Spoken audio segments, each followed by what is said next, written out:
Assalamu alaikum, this is Muzaffar Kachi and you are getting this tutorial through Muzaffar's online academy। आज हम क्या discuss करने जा रहे हैं? आज हम डिस्कस करने जा रहे हैं एरर डिटेक्शन, ठीक है। मगर उससे पहले ये मैंने कुछ क्वेश्चंस आपके लिए बनाए, आप लोग इसको वीडियो को पॉज करके और ये क्वेश्चन सॉल्व कर लें, ठीक है। इनमें कुछ जुमले गलत हैं और कुछ जुमले बिल्कुल ठीक हैं, तो जो गलत जुमला है उसको आपने ठीक करना है और जो ठीक जुमला है उसको आपने सिर्फ ओके करना है, ठीक है। तो ये लेक्चर आपने सुन लेना है, उसके बाद आप लोग इसको दोबारा से सॉल्व कर लेंगे, ठीक हो गया, ओके। अब पढ़ते हैं एरर डिटेक्शन। आपको मैं समझाता हूँ, मैंने कल बताया था कि मैं आपको रूल्स समझाऊंगा एरर डिटेक्शन के, ठीक है।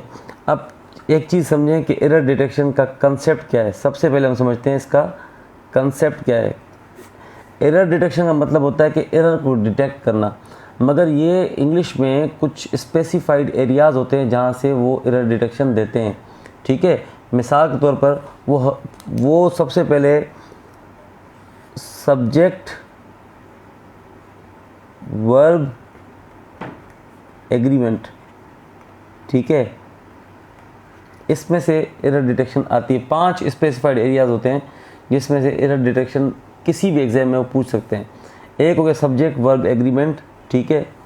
दूसरा हो गया आपका पार्ट्स ऑफ स्पीच, उसमें वो देते हैं आपको, मिसाल के तौर पर नाउन में से दे देंगे कि ऐसा कोई नाउन दे देंगे जो सिंगुलर और प्लूरल सेम होता है। वो चलो मैं आपको आगे चल कर पढ़ाऊँगा कि किस तरह पार्ट्स ऑफ स्पीच में देते हैं।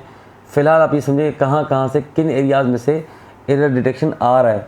सब्जेक्ट वर्ब एग्रीमेंट्स में से आता है, दूसरा पार्ट्स ऑफ स्पीच में से, तीसरा टेंसेस में से, चौथा प्रीपोजिशन में से। प्रीपोजिशन को अलग करके इसलिए लिखा है क्योंकि प्रीपोजिशन में से काफ़ी एरर डिटेक्शन आते हैं और उसमें से सॉल्व करना ज़रा मसला भी होता है क्योंकि उनमें काफ़ी चीज़ें याद करने की भी होती हैं। और पांचवा टेक क्वेश्चन में से।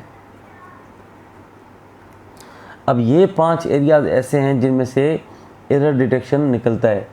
हम क्या करेंगे, हम लोग ये करेंगे कि हम लोग एक एक को अलग अलग समझेंगे। सब्जेक्ट वर्ब एग्रीमेंट को अलग समझेंगे, उसमें से गलतियाँ कैसे निकल रही हैं वो मैं आपको समझाऊंगा। उसके बाद पार्ट्स ऑफ स्पीच में से, टेंसेस में से, प्रीपोजिशन में से और टेक क्वेश्चन में से। इसमें हमारे 5 लेक्चर्स हो जाएंगे, मगर उसके बाद एरर डिटेक्शन में आपको कोई मसला नहीं रहेगा। जो पहले लेक्चर्स अटेंड किए हैं आपने, वो मैंने पॉइंट्स बताई थी। अब हम इसको सीक्वेंस के साथ लेके चल रहे हैं, ठीक है। चलें, अब जो मैंने पहली पॉइंट बताई थी वो क्या बताई थी, सब्जेक्ट वर्ब एग्रीमेंट। ये आपका टॉपिक अगर समझा हुआ होगा तो आपको कोई भी वो एरर उसमें से देंगे तो आप आराम से कर लेंगे। और ये टॉपिक इंतहाई आसान है, ज़रा टेक्निकलिटी से समझने हैं हमने, ठीक है। पहली पॉइंट कौन सी है?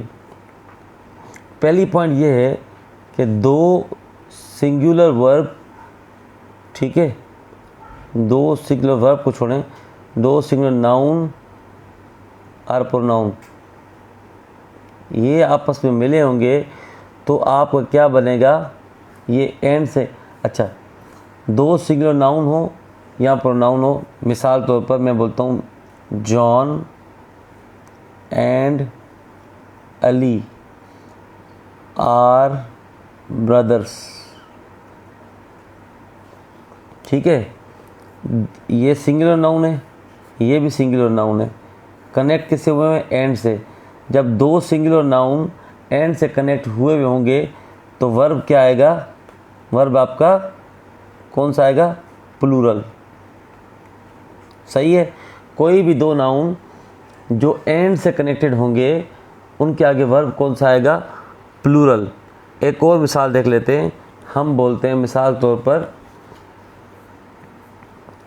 Gold and silver are precious metals, ठीक है। अब यहाँ पे एंड आ गया, जब एंड आ गया तो आगे क्या आ जाएगा? आर आ जाएगा। समझ में आ गई पहली पॉइंट। 2 सिंगुलर नाउन होंगे which are connected by and that must be followed by plural verb, सही है। ये पॉइंट आपकी क्लियर हो गई। आगे चलते हैं दूसरी पॉइंट। अब मैंने क्या पॉइंट बताई कि एक सिंगुलर नाउन हो, बीच में एंड हो, दूसरी सिंगुलर नाउन हो क्या आएगा, वर्ब प्लूरल आएगा। यही पॉइंट मैंने बताई ना पहली, ठीक है। अब हम क्या समझते हैं, अगर दो नाउन हैं मगर वो कनेक्टेड किससे हैं, एंड से हैं, मगर वो शो एक आइडिया को कर रहे हैं, तो फिर सिंगुलर वर्ब आएगा। कैसे, ये देखें, हम बोलते हैं मिसाल, time and tide waits for none. ये पहली पॉइंट थी जो मैं समझाई पहली। अब जो हम एक्सप्लेन कर रहे हैं दूसरी एक्सप्लेन कर रहे हैं, ठीक है। Time and tide waits for none, यहाँ पे एंड लगा हुआ है, उसके बावजूद हमने यहाँ पे सिंगुलर वर्ब लगा दिया है। वजह ये है कि ये दोनों जो टाइम एंड टाइड है, ये दोनों ये एक आइडिया को शो कर रहे हैं, वन आइडिया को शो कर रहे हैं। कोई भी ऐसी चीज़ जो वन आइडिया को शो करेगी, भले ही वो एंड से कनेक्टेड हो, मगर जो वर्ब आएगा वो फिर सिंगुलर आ जाएगा। आपको होपफुली पता होगा ना सिंगुलर वर्ब्स कौन से हैं।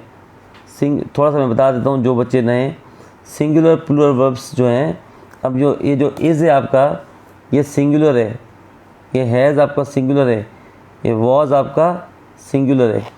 अब प्लूरल को देखते हैं कौन कौन से हैं। आर है, हैव है, वर है, और भी काफ़ी सारे हैं। इनको याद करने का एक तरीका ये भी है कि देख लें सारे एस पे ख़त्म हो रहे हैं ना, तो ये सारे सिंगुलर हैं, वो प्लूरल हैं।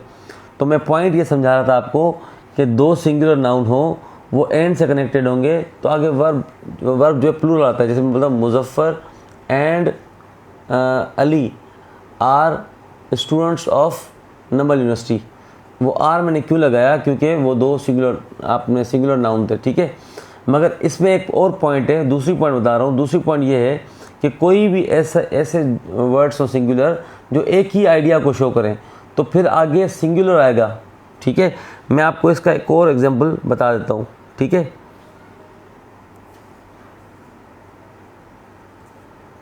The horse and carriage,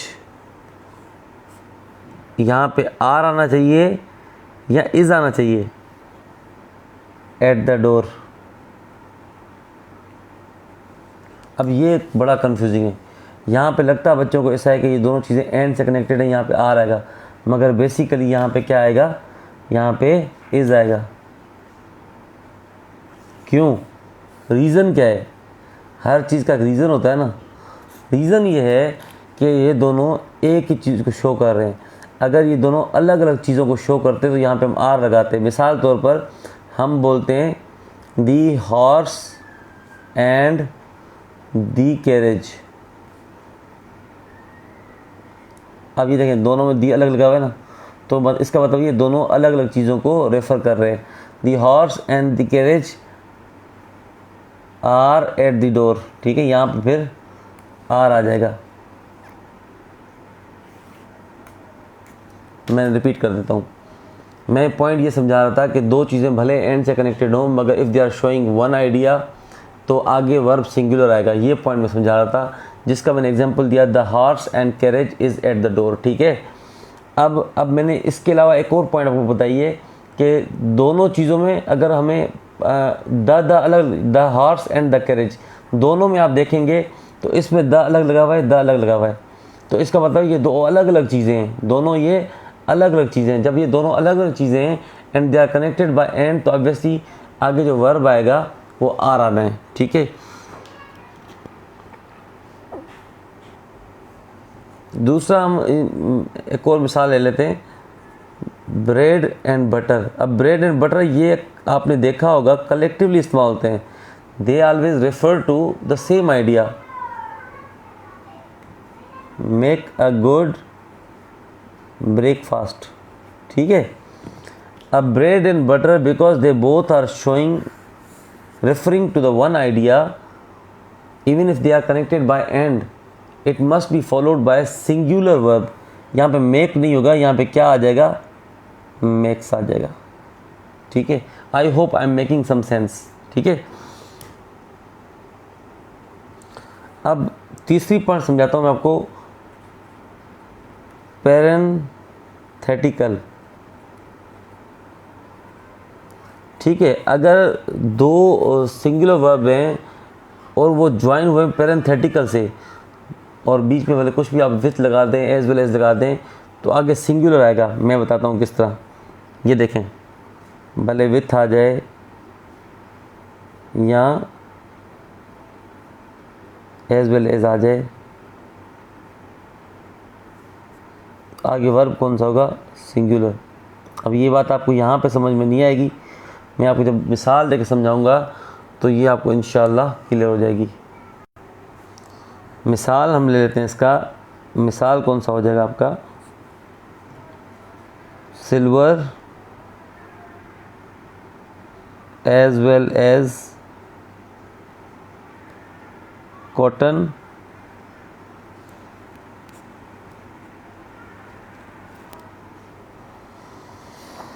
has fallen in price. ठीक है, अब यहाँ पे क्या आ जाएगा? यहाँ पे आपका भाई साहब आ जाएगा हैज़। वजह ये है, मैंने ये इसको बोलते हैं पैरेंथेटिकल। ये जो दोनों को बीच में रख दिया, दोनों को, silver as well as cotton. अब ये एज वेल एज बीच में आ गए, ठीक है, दोनों जो सिंगुलर नाउन है, तो आपका क्या आगे वर्ब आएगा? हैज़ आएगा। ठीक है, मैं बोलता हूँ I as well as my brother are going to Karachi, are is going to Karachi. Is going to Karachi, क्योंकि एज वेल एज आ गया है और ये पैरेंथेटिकल में क्लोज्ड है।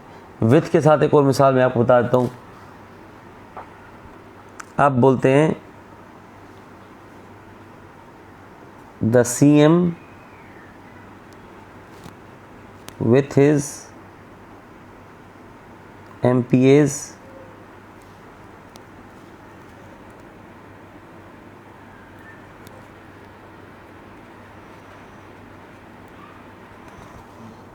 अब यहाँ मैंने CM लगाया, यहाँ पे विथ लगा दिया, विथ इज MPAs, ये दोनों तरफ मैंने कामा लगा दी। यहाँ पे आपका सिंगुलर वर्ब आएगा फिर। ठीक है, तो पॉइंट बता मैं ये रहा हूँ कि पैरेंथेटिकल आ जाए, जो दो सिंगुलर, ये सिंगुलर है, ये भी सिंगुलर है, ठीक है, कॉटन, ये एज वेल एज से कनेक्टेड हो या फिर विथ से कनेक्टेड हो, आगे आपका सिंगुलर ही आएगा। ठीक है, वर्ब जो है वो आपका सिंगुलर आएगा। ठीक है, so far we have studied 3 points. ठीक है, पहली पॉइंट ये थी दो सिंगुलर नाउन हो कनेक्टेड बाय एंड, आगे प्लूरल आएगा। दूसरी पॉइंट थी दो सिंगुलर नाउन हो एक ही आइडिया को रेफर करें तो आगे सिंगुलर आ जाएगा। उसके बाद तीसरी पॉइंट में समझाइए मैंने कि दो सिंगुलर नाउन हो, बीच में एज वेल एज आ जाए या विथ आ जाए, वो पैरेंथेटिकल में क्लोज्ड हो, तो आगे सिंगुलर वर्ब आएगा। अब मैं आपको फोर्थ पॉइंट समझाता हूँ। अच्छा, I don't know why video is not clear, let me try.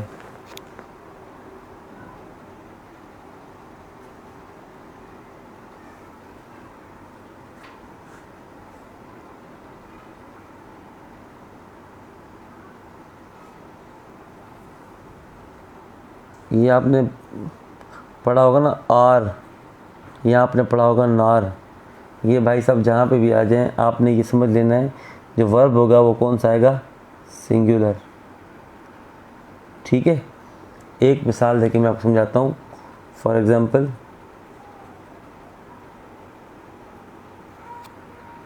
हम एग्जांपल ले लेते हैं मिसाल के तौर पर,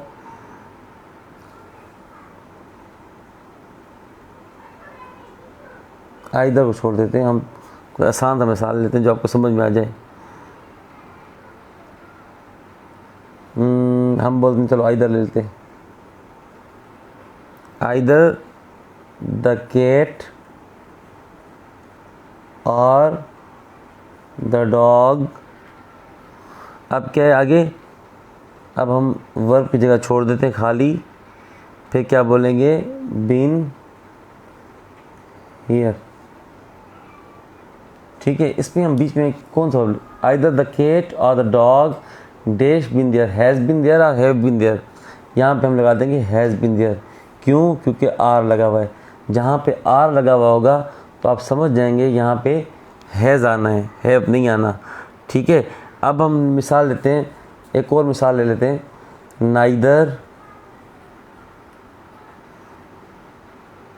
food nor water to be found there. ठीक है, अब ये एक जुमला हो गया, neither food nor water dash to be found there. अब क्या आना चाहिए यहाँ पे, वॉज टू बी फाउंड होना चाहिए या वर टू बी फाउंड? यहाँ पे वॉज टू बी फाउंड होना चाहिए। वजह, रीज़न ये है कि जहाँ पे आर आ जाता है यहाँ नॉर आ जाता है। कहाँ गया नॉर? ये नॉर है ना, या आर आ जाएगा या नॉर आ जाएगा, तो जो वर्ब होगा वो क्या हो जाएगा? सिंगुलर हो जाएगा। यहाँ पे सिंगुलर वर्ब दिया है, यहाँ पे सिंगुलर। ये पॉइंट आपकी क्लियर हुई, मगर इसके साथ आपने ये भी समझना है। क्या समझना है आपने? जो इम्पोर्टेंट है वो ये है कि एक इन दोनों सब्जेक्ट, ये तो कैट सिंगुलर था, ये भी सिंगुलर था ना, दो सब्जेक्ट हों, उसमें से एक सिंगुलर हो और एक प्लूरल हो। फिर क्या होगा? जैसे ये तो दो सब्जेक्ट थे ना, कैट भी सिंगुलर था, डॉग भी सिंगुलर था, मगर यहाँ पे दो सब्जेक्ट हों, एक सिंगुलर हो और एक प्लूरल हो, फिर आपका वर्ब आ जाएगा प्लूरल। क्यों? ये मैं किसकी बात कर रहा हूँ? ये मैं बात कर रहा हूँ जब आर और नार लगा होगा, जो हम ऊपर रूल पढ़ के है ना, उसी से कनेक्टेड है ये। आर नॉर में क्या होता है? सिंगुलर लगा होता है ना, मगर जब दो सब्जेक्ट हों जिसमें एक सिंगुलर हो और एक प्लूरल हो, फिर क्या आ जाएगा? फिर उसमें आपको आगे प्लूरल सब्जेक्ट देना पड़ेगा। ये मिसाल देख लें, neither the principal nor the teachers present in campus. अब neither the principal nor the teachers was present और वर प्रेजेंट? Were present. कैसे? अब ये पॉइंट समझें। देखें, ये प्रिंसिपल सिंगुलर नाउन है, टीचर्स जो है प्लूरल नाउन है, हालांकि बीच में नॉर लगा हुआ है। नॉर का वैसे जनरल रूल क्या था कि नॉर आ जाए, आर आ जाए, सिंगुलर वर्ब आता है, पर यहाँ पे नॉर लगा हुआ है, उसके बाद भी प्लूरल वर्ब इस्तेमाल हुआ है। क्यों? उसकी वजह यह थी कि एक सब्जेक्ट सिंगुलर था, एक सब्जेक्ट प्लूरल था। जब एक सब्जेक्ट सिंगुलर हो, दूसरा सब्जेक्ट प्लूरल हो, तो फिर क्या होगा? फिर भले आर लगा हो, नार लगा हो, आपका जो वर्ब होगा वो आगे प्लूरल आ जाएगा। लाइट भी चली गई है, मगर मैं आपको लास्ट पॉइंट समझा देता हूँ, ठीक है? फिर इसको कल कंटिन्यू कर लेंगे, यहीं पे समझा देता हूँ। ये देखें, ये हो गया आपका each, every, everyone, anyone, anybody, either, right, neither, many are. ठीक है, ये सारे जो आपके वर्ड्स है ना, इन सब के साथ सिंगुलर होता है। ये पॉइंट समझ गए तो आपका काफ़ी मसला हल हो जाएगा। ठीक है, हमारे पास ये बच्चे पॉइंट समझते नहीं हैं। हम बोलते हैं, जैसे मिसाल, मैं मिसाल दूं आपको, एक मिसाल से समझाता हूँ। ईच ऑफ दीज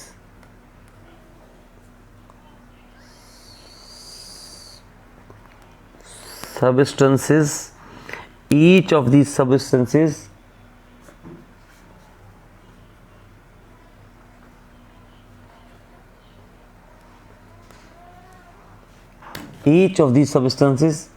is, क्यों इज आएगा? उसकी वजह यह है कि ईच लगा हुआ है। हम बोलते हैं, मैं आपको वर्बली दो चार मिसाल बताता हूँ। Every one of you is responsible. क्या बोलते हैं हम लोग? Every one of you is responsible. ठीक है, क्यों लगाते हैं इज? क्योंकि एवरी वन लगा हुआ है। ठीक है, इसी तरह आइदर के साथ और नाइदर के साथ, मैनी आ के साथ।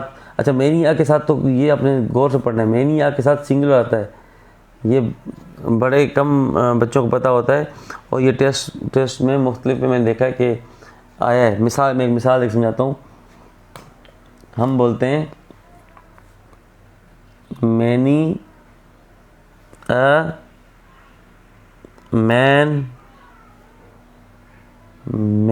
A man has done so. यहाँ पे क्या लगा हुआ है? यहाँ पे आपका हैज़ लगा हुआ है। क्यों? क्योंकि मैनी आया है। मैनी आ जाए, इधर आ जाए, ना इधर आ जाए, anybody, anyone, everyone, each, every, सब के साथ आपने सिंगुलर वर्ब लगाना है। ये हमारा सब्जेक्ट वर्ब कंप्लीट नहीं हुआ, ये हम इंशाल्लाह कल कंटिन्यू करेंगे। ठीक है।